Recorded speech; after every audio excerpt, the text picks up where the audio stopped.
जय श्री कृष्ण। परमपिता परमात्मा की कृपा से आप सभी लोग अच्छे होंगे।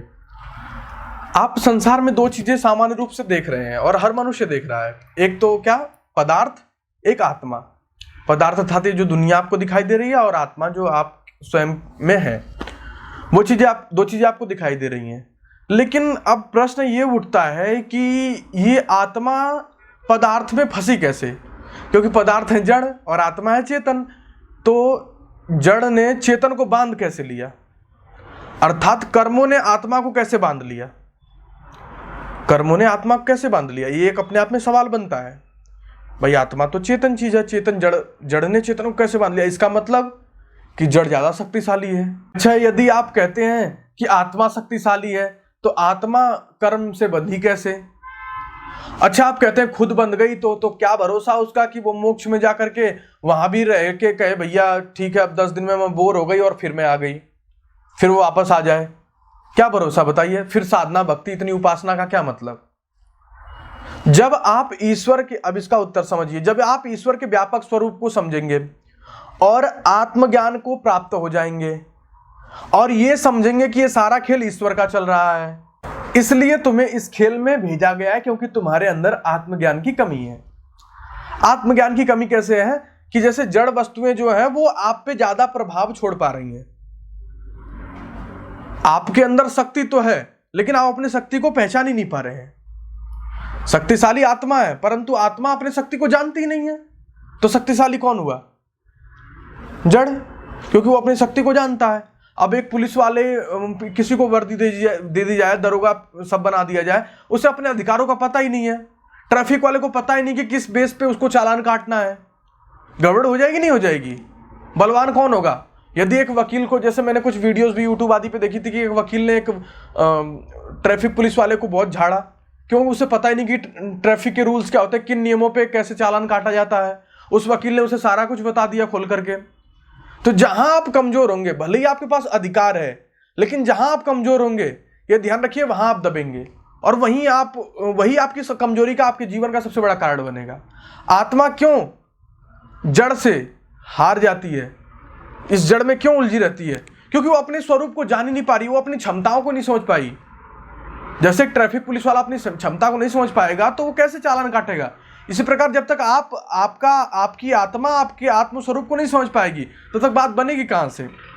जब तक आप ये जाने, आपके जीवन का उद्देश्य, ये आत्मा इन चीजों में लगी रहेगी कि घर बन जाए, गाड़ियां हो जाए, बंगले हो जाए, ये हो जाए वो हो जाए, रात दिन भोगूं, भोग से ऊपर उठूं ही नहीं, गाड़ियां बंगले बना करके भी मुक्ति की तरफ न बढ़ूं, किसी शुभ कार्य की तरफ न बढ़ूं, तब गड़बड़ होगी ना होगी? क्यों नहीं होगी? जिस दिन आप होश में जीवन जीना सीख जाएंगे उस दिन आपको इस प्रश्न का उत्तर मिल जाएगा कि आत्मा संसार में फंसी कैसे। भाई आपने कुर्ता पहन रखा है या कुछ भी, दुनिया की कोई भी चीज उठा लीजिए, ये किताब ही है क्या? ये किताब है? ये किताब क्या है? जो आपको ये पन्ना दिखाई दे रहा है, पन्ना नहीं है। ये पन्ना पेड़ था, पेड़ कटा, पेड़ से पहले भी ये बीज था, बीज से पहले भी ये पंचतत्व थे। ये कुर्ता धागा था, इससे पहले धागे से पहले ये पेड़ था रेशम का, रेशम के पेड़ के पहले ये बीज था। जिस दिन आपको इन चीजों का बोध हो जाएगा उस दिन आप समझेंगे ना कि आत्मा फंसी कैसे। आत्मा फंस इस रही है क्योंकि आत्मा अपनी क्षमताओं को पहचान ही नहीं पा रही है। पहचान क्यों नहीं पा रही? क्योंकि जो उसका नियंत्रण करने वाला है, उसके संग जो चीजें बैठे हुए हैं, मन बुद्धि चित्त अहंकार, ये सारे मक्कार हैं।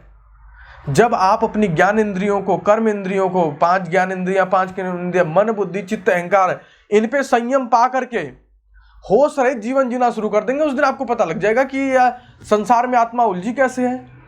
क्योंकि जब आप उलझन से निकलेंगे तब आपको पता चलेगा कि हम उलझे थे। शराबी शराब पीता है तो उसे ये नहीं लगता कि मैं बेहोश हूं या मैंने शराब पी रखी है, उसे लगता है जिस दुनिया में हूं वही मेरी दुनिया है।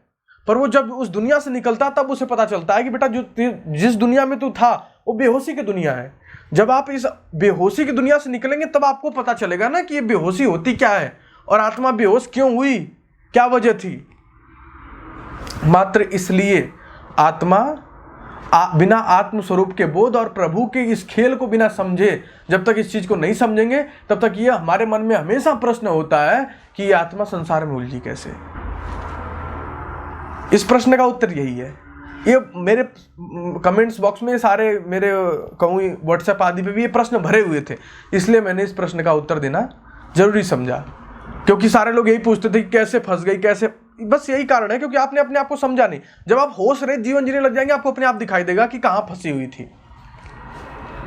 कई चीजें ऐसी जीवन में होती, जब होने के बाद जब उस मुश्किल से निकल जाएंगे तब आप पता चलेगा कि फंसने की वजह क्या थी।